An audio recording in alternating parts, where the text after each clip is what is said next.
Zara wasn't your typical success story. At 29, she was already a popular travel vlogger. She'd spent the last 2 years living out of a retrofitted van, wandering across borders, posting videos of her adventures, and amassing thousands of devoted followers. To her audience, she had the life everyone wanted: freedom, adventure, and the joy of living in the moment. But here's what her followers didn't know. Zara was exhausted. She'd been running on fumes for months, her sense of freedom replaced by a numbness she couldn't shake. The pressure to stay relevant, to always be on the move, had turned into a weight that pressed down on her every day. Her videos were bright and full of life.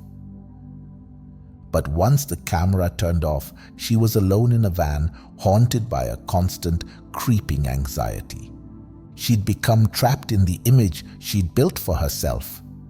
A crown she wore for her audience, even as it felt heavy on her head. One September evening, Zara was filming a sunset by a cliffside. A dramatic, windswept view that she knew her followers would love. But while setting up, she heard a loud thud under her van. A quick check revealed her worst fear. The axle had cracked. She was hours from any town, with no reception, no help, and a van that wouldn't budge. Night fell, and Zara found herself stranded in silence, just her and the stars. She was always a little uneasy in the dark, but tonight it felt different. As if the vastness around her were an omen, a deep rumble of something inevitable.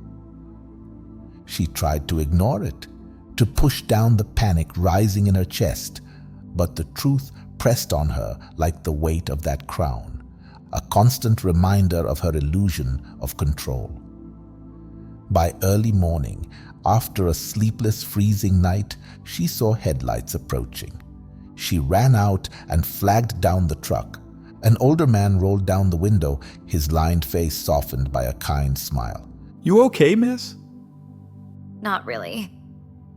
My van's broken down and I'm kind of in the middle of nowhere. "Yep, that's not going anywhere without a tow. Name's Ben." He offered his hand and Zara took it, surprised by how steadying it felt. I'm Zara. "Nice to meet you, Zara. Hop in. I know a garage about an hour from here. They'll have a tow truck." She hesitated, glancing back at her van, then nodded and climbed into the truck. "So what brings you out here? Traveling for fun?" That's what everyone thinks. Yeah, I'm a travel vlogger, so it's my job to be out here, but it hasn't felt much like fun lately. Is that right? I don't know much of that internet stuff, but I've met my fair share of wanderers on this road. Some are running towards something, but most, they're running away. I thought I was running towards something. Freedom? Adventure? I don't know.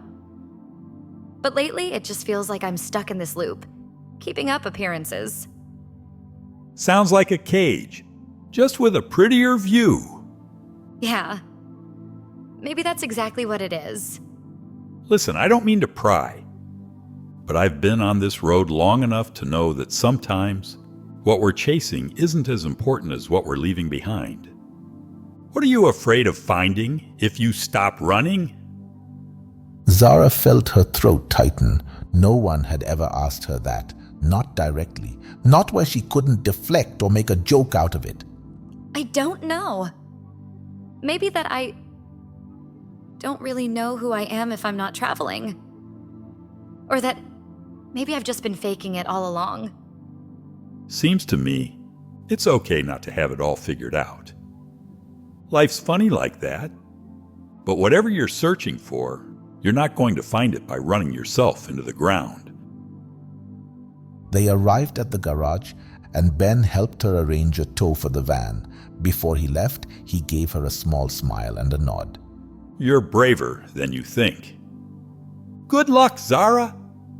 Zara watched him go, feeling raw and exposed, like he'd peeled back a layer she'd been hiding behind.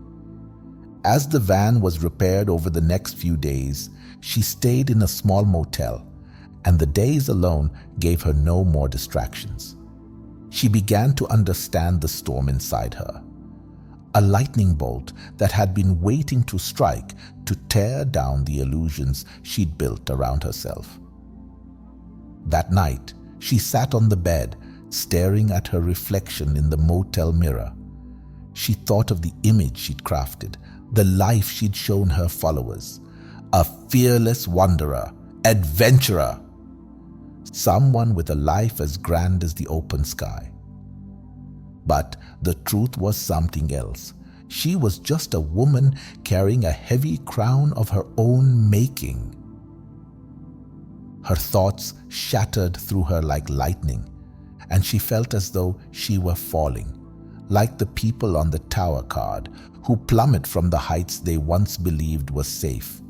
The morning her van was fixed, she filmed her last video. Sitting outside the garage, she looked straight into the camera. Hey, everyone. So, this might be my last video for a while, she said, her voice steady but her hands trembling. I've been on the road for years, and somewhere along the way, I got lost. I've been showing you a life that isn't really mine anymore, so I'm heading home. I need to find out who I am when I'm not running. A week later, Zara was on a train, watching the landscape roll by. She didn't know what she'd find when she got home or what her next steps would be, but for the first time, she wasn't afraid. She was finally letting herself feel grounded. And it was terrifying, but it was real. But I'm curious to know, what path are you walking? Are you living for yourself or for the image you think the world wants to see? Because sometimes the path you thought was leading you to freedom might be the one holding you captive. When the tower falls, will you rebuild from the ruins or will you keep running?